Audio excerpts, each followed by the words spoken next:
السلام علیکم ورحمۃ اللہ وبرکاتہ. الحمد للہ رب العالمین والصلاة والسلام علی رسولہ الامین وعلی آلہ واصحابہ اجمعین اما بعد.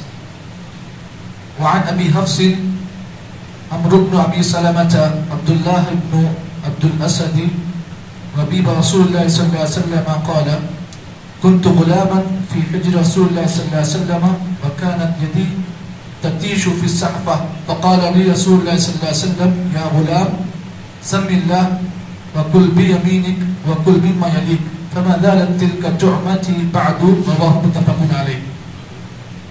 آج کے درس حدیث میں آپ کے سامنے صحیح بخاری اور صحیح مسلم کی ایک بڑی مشہور و معروف حدیث جس کے راوی حضرت عمر بن ابی سلمہ رضی اللہ تعالیٰ عنہ ہے. اس حدیث کے اندر اللہ کے نبی صلی اللہ علیہ وسلم نے کھانے کے 3 آداب کو آپ نے بیان کیا ہے، اور یہ آداب چھوٹے بچوں کے لیے بھی ہیں، بڑوں کے لیے بھی ہیں اور بزرگوں کے لیے بھی ہیں. حضرت عمر بن ابی سلمہ کہتے ہیں کہ میں اللہ کے نبی صلی اللہ علیہ وسلم کے پاس چھوٹی عمر میں اللہ کے نبی کے ساتھ میں رہتا تھا، چھوٹا بچہ تھا میں. اور یہ عمر بن سلمہ یہ وہ صحابی ہیں جو حضرت ام سلیم رضی اللہ تعالیٰ عنہ کے رضی اللہ تعالیٰ عنہ کی یہ فرزند ہیں. کہتے ہیں میں اللہ کے نبی صلی اللہ علیہ وسلم کے پاس اس وقت تھا جب میں چھوٹی عمر کا تھا. میرا معاملہ یہ تھا کہ وکانت یدی تتیش فی الصحفہ، جب بھی میں کھانا کھاتا تو برتن میں میرا ہاتھ گول پھرتا. میں برتن میں ایک جگہ سے کھانا نہیں کھاتا بلکہ برتن میں گول میرا ہاتھ پھرتا. اللہ کے نبی صلی اللہ علیہ وسلم نے میری حرکت کو دیکھا. اللہ کے نبی نے کہا یا غلام، اے بچے، سم اللہ، اللہ کا جب بھی کھانا کھا اللہ کا نام لے، یعنی بسم اللہ کہے. وکل بیمینک، اور دوسرا ادب آپ نے بیان کیا وہ یہ ہے کہ جب بھی کھانا کھا تو اپنے دائیں ہاتھ سے کھا. وکل مما یلیک، اور تیسرا ادب آپ نے بتایا کہ جب بھی برتن میں جب بھی کھانا کھا تو اپنے سامنے جو کچھ ہے اپنے ہاتھ کے پاس جو ہے اس کو کھا لے. راوی کہتے ہیں فما زالت تلک جعمتی بعد، نبی اکرم صلی اللہ علیہ وسلم نے جب مجھے نصیحت کی اس کے بعد اس نصیحت کا اثر مجھ پر اتنا ہوا کہ جب بھی میں نے کھانا کھایا تو میرا ہاتھ گول پھرنے کا جو مسئلہ تھا وہ ختم ہو گیا. اس حدیث کو امام بخاری اور مسلم نے بیان کی. اب آئیے اس حدیث میں میرے اور آپ کے لیے اہم باتیں کیا ہیں اس کو سمجھ لیں. سب سے پہلی بات آپ یہ بات یاد رکھیں کہ اللہ تعالیٰ نے ہمیں ایک ایسا دین دیا جس کا نام دین اسلام ہے، اور دین اسلام دینے کے ساتھ ساتھ اللہ تعالیٰ نے مجھے اور آپ کو کچھ ایسے آداب بتائے جس کے کرنے سے انسان بنتا ہے، اور جب انسان ان آداب کو چھوڑتا ہے تو انسان حیوان بن جاتا ہے.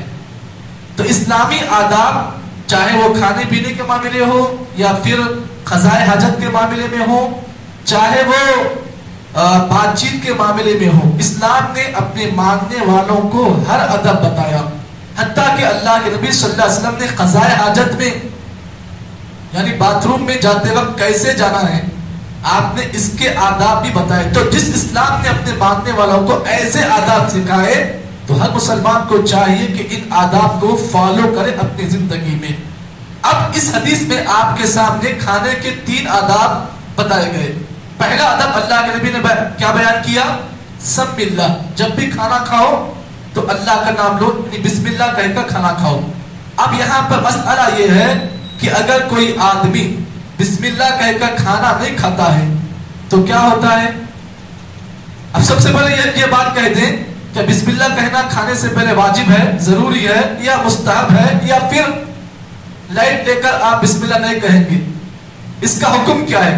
کہ کھانے سے پہلے بسم اللہ کہنا ضروری ہے؟ جی ہاں، کھانے سے پہلے بسم اللہ کہنا واجب ہے، ضروری ہے.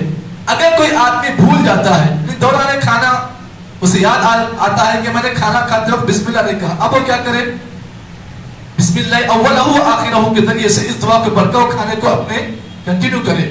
لیکن اگر کوئی آدمی ایسا ہے جس نے پورا کھانا کھا لیا بسم اللہ نہیں کہا، اب اس کا نقصان کیا ہوگا اس کو بھی آپ سن لیں. صحیح بخاری اور صحیح مسلم کی روایت ہے، فرماتے ہیں کہ اللہ کے نبی صلی اللہ علیہ وسلم ایک مرتبہ اپنے صحابہ کے ساتھ کھانا کھا رہے ہیں. کھانا کھاتے وقت ایک چھوٹی بچی اللہ کے نبی کے پاس آئی. اس بچی نے کیا کیا؟ اللہ کے نبی صلی اللہ علیہ وسلم کے جو کھانے میں برتن جو تھی اس بچی نے ہاتھ ڈال دیا، کھانا کھانا شروع کیا. اس بچی کا معاملہ کیا ہوا؟ کھانا کھا رہی ہے لیکن جب بھی نوالا لے رہی ہے تو اس کا نوالا اس کے ہاتھ سے گر رہا ہے. کوشش کرے کہ نوالا بنا کھانا کھائے لیکن اس کا ہاتھ نوالے سے چھوٹ جا رہا ہے. اب اللہ کے نبی صلی اللہ علیہ وسلم نے دیکھا کہ وہ بار بار کوشش کر رہی ہے کھانا کھانے کی لیکن نوالا بنا رہی ہے, لیکن نوالا جو ہے منہ کے قریب لے جا رہی ہے, پھر نوالا گر رہا ہے. گویا کہ آپ نے محسوس کیا کہ کوئی ایسا آدمی ہے جو اس کے کھانے کے برتن, جو کھانے کے ہاتھ کو حرکت دے رہا ہے. نبی اکرم صلی اللہ علیہ وسلم نے اس بچی کو بلا کر کہا کہ تم کھانے کی کوشش کرو لیکن تمہارا ہاتھ بار بار نوالے سے گر رہا ہے, اس کی وجہ کیا ہے؟ نبی نے وجہ بتائی کہ شیطان جو ہے تمہارے کھانے میں داخل ہو گیا, اس لیے کہ تم نے بسم اللہ نہیں کہا. اسے جب بھی تم کھانے کی کوشش کر رہے ہو کہ برابر شیطان آ رہا ہے اور تم سے پہلے اپنا ہاتھ ڈال کر نوالا کھا رہا ہے, اور تم کھانے کی کوشش کر رہے لیکن تمہارے منہ میں نوالا نہیں جا رہا ہے. تو معلوم یہ ہوا کہ جب بھی کوئی انسان بسم اللہ کہہ کر کھانا نہیں کھاتا ہے تو ہوتا کیا ہے کہ کھانا غائبی طور پر ختم ہو جاتا ہے. وہ کون کھاتا ہے؟ نہ میں کھاتا ہوں نہ کوئی اور کھاتا, بلکہ وہ کون کھاتا ہے؟ شیطان کہتا ہے. تو معلوم یہ ہوا کہ جب بھی کوئی آدمی کھانے کے دوران میں یا پھر کھانے کے شروعات میں اگر بسم اللہ نہیں کہتا ہے تو اس کا سب سے بڑا نقصان یہ ہوتا ہے کہ شیطان اس کھانے کو کھا لیتا ہے. یہ اللہ کے نبی صلی اللہ علیہ وسلم کی کہی ہوئی بات ہے اور اللہ کے نبی کے ساتھ پریکٹیکل ایسا معاملہ پیش ہوا جو آپ کے سامنے پیش کیا گیا. اب یہاں پر ایک اور مسئلہ یہ ہے, کیا کوئی آدمی کھانے سے پہلے بسم اللہ کہے یا پھر بسم اللہ الرحمن الرحیم بھی کہہ سکتا ہے؟ اس سلسلے میں علماء کے مختلف اقوال ہیں. آدمی اگر بسم اللہ کہے گا تو بھی چلے گا, اگر کوئی آدمی بسم اللہ الرحمن الرحیم بھی کہتا ہے تو یہ بھی جائز ہے. بسم اللہ بھی آپ کہہ سکتے ہیں ساتھ ہی ساتھ اور رحمان الرحیم بھی آپ کہہ سکتے ہیں, یہ جائز ہے. تو پہلا ادب یہ معلوم ہوا کہ کھانے سے پہلے آپ بسم اللہ کہیں. اگر بیچ میں اگر آپ بھول جاتے ہیں, آپ نے بھول گیا, تو پھر ایسے موقع پر آپ کو کیا کہنا چاہیے؟ بسم اللہ اولہ وآخرہ. اب یہاں پر ایک دوسرا مسئلہ, کھانے کا دوسرا ادب یہ ہے کہ کھانے کا دوسرا آداب اللہ کے نبی نے بیان کیا, وَكُلْ بِيَمِينِكَ, آدمی کو چاہیے کھانا دائیں ہاتھ سے کھائے. اب سوال یہ پیدا ہوا کہ آدمی دائیں ہاتھ سے کیوں کھائے؟ وجہ کیا ہے کیوں کھائے؟ اس لیے کہ اللہ کے نبی صلی اللہ علیہ وسلم کی ایک بڑی مشہور معروف روایت ہے جس میں اللہ کے نبی نے فرمایا فَإِنَّ الشَّيْطَانَ يَأْكُلُ بِالشِّمَالِ وَيَشْرَبُ بِالشِّمَالِ. نبی نے فرمایا کہ شیطان کا معاملہ یہ ہوتا ہے کہ وہ بائیں ہاتھ سے کھاتا ہے اور بائیں ہاتھ سے پیتا ہے. اب یہاں پر تو معلوم یہ ہوا کہ شیطان بائیں ہاتھ سے کھاتا ہے اور پیتا ہے. اس سلسلے میں آپ یہ بات بھی یاد رکھیں کہ بائیں ہاتھ سے کھانا یہ مسلمان کا شیوا نہیں بلکہ کافروں کا شیوا ہے. کافر لوگ بائیں ہاتھ سے کھاتے ہیں اور بائیں ہاتھ سے پیتے ہیں. اسی لیے شریعت اسلامیہ نے ہمیں ہر معاملے میں کفار کی مشابہت سے منع کیا ہے. من تشبہ بقوم فہو منہم, جو کسی قوم کی مشابہت کرتا ہے اس کا شمار انہی میں سے ہوتا ہے. تو معلوم یہ ہوا بائیں ہاتھ سے کھانا ایک تو شیطان کی مشابہت ہے, دوسرا یہ ہے کہ یہ کام کفار کی مشابہت ہے. تو اسی لیے بائیں ہاتھ سے کھانا کھانے کا حکم نہیں دیا گیا ہے. اس سلسلے میں آپ اس بات کو بھی یاد رکھیں کہ بعض لوگ ایسے بھی ہوتے ہیں جو بڑے حماقت کرنے والے ہوتے ہیں, ان کے سامنے سیدھے ہاتھ میں طاقت بھی ہوتی ہے لیکن اسٹائل کے مارے وہ لوگ بائیں ہاتھ سے کھانا کھاتے ہیں. اب ایسے لوگوں کا مسئلہ یہ ہے کہ اللہ کے نبی صلی اللہ علیہ وسلم کی موجودگی میں ایک آدمی جو ہے بائیں ہاتھ سے کھانا کھایا. نبی اکرم صلی اللہ علیہ وسلم سے اسے روکا کہ دائیں ہاتھ سے کھانا کھا. اس نے کہا کہ میرے پاس طاقت نہیں ہے, میرا دائیں ہاتھ میں وہ طاقت نہیں کہ میں دائیں ہاتھ سے کھانا کھاؤں. نبی اکرم صلی اللہ علیہ وسلم نے کہا کہ شاید یہ آدمی تکبر کی وجہ سے ایسا کر رہا ہے. نبی اکرم نے فرمایا اگر تم تکبر کے ساتھ یہ کہہ رہا ہے تو اللہ تیرے دائیں ہاتھ میں طاقت کو چھین لے. ابھی کہتے ہیں کہ اللہ کے نبی کی دعا کا اثر یہ ہوا کہ زندگی بھر وہ آدمی دائیں ہاتھ سے کھانا کھانے کی کوشش کیا لیکن دائیں ہاتھ اس کا بیکار ہو گیا. تو معلوم یہ ہوا کہ اگر کوئی آدمی حماقت کے ساتھ تکبر میں ایسا کرتا ہے تو پھر اللہ تعالیٰ اس کے ہاتھ سے طاقت کو اللہ تعالیٰ چھین لیتا ہے. ایک اور مسئلہ اس سلسلے میں آپ یہ بات بھی یاد رکھیں, کھانا کھاتے وقت ہم لوگ عام طور پر دیکھتے ہیں کہ بعض ہمارے مسلمان بھائی جو اپنے جماعتی بھائی ہیں جب کسی دعوت میں جاتے ہیں یا پھر گھر میں کھانا کھاتے ہیں تو لوگ کھانا دائیں ہاتھ سے کھاتے ہیں لیکن پانی پیتے وقت وہ بائیں ہاتھ کا استعمال کرتے ہیں. کیا ایسا کرنا جائز ہے؟ کیا ایسا کرنا صحیح ہے؟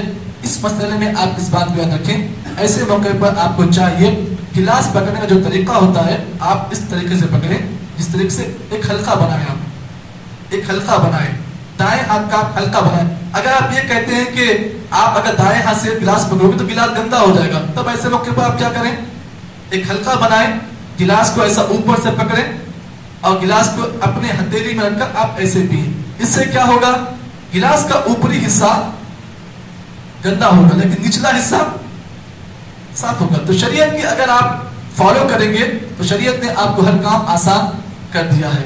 لیکن بعض لوگ دیکھتے ہیں کہ مل صاحب اگر دائیں ہاتھ سے ہاتھ پکڑیں گے, گلاس پکڑیں گے تو گلاس گندا ہو جائے گا, میلا ہو جائے گا. تب ایسے لوگ کیا کرتے ہیں, بایاں ہاتھ استعمال کرتے ہیں, جبکہ بایاں ہاتھ استعمال کرنا جائز نہیں ہے. اور تیسری چیز اللہ کے نبی نے فرمایا وَكُلْ مِمَّا يَلِيكَ, کھانا کھانے کا تیسرا ادب یہ ہے کہ آدمی اپنے سامنے جو ہے اس کو کھائے. اب یہاں پر ایک مسئلہ آپ اس بات میں یاد رکھیں کہ مثال طور پر آپ مندی کھانے گئے, کسی ہوٹل میں گئے. اب مندی میں کیا ہوتا ہے, گوشت جو ہوتا ہے وہ بالکل بیچ میں ہوتا ہے, اور آپ کے پاس صرف کیا ہوتا ہے, تینوں کے پاس چاول ہوتا ہے لیکن گوشت کہاں ہوتا ہے, بیچ میں. اب کوئی آدمی یہ کہے کہ نہیں بھائی جو سامنے سے وہی کھائیں گے تو گوشت کون کھائے گا. ایسے موقع پر آپ اس بات کو یاد رکھیں کہ ایسے موقع پر جائز ہے کہ آدمی کے اگر سامنے کچھ بھی نہیں ہے تو آدمی پلیٹ میں ایسا حرکت کر سکتا ہے, آگے سے کچھ لے سکتا ہے. یہ شریعت کی تعلیم ہے. تو میں صرف سمجھتا ہوں کہ آپ نے باتیں سمجھ لی ہوگی. اللہ سے دعا ہے کہ اللہ تعالیٰ مجھے اور آپ کو جتنی باتیں بتائی گئی ہیں صحیح معنی میں عمل توفیق عطا فرمائے. سبحان اللہ بحمدہ, سبحانک اللہم وبحمدک, اشہد ان لا الہ الا انت, نستغفرک ونتوب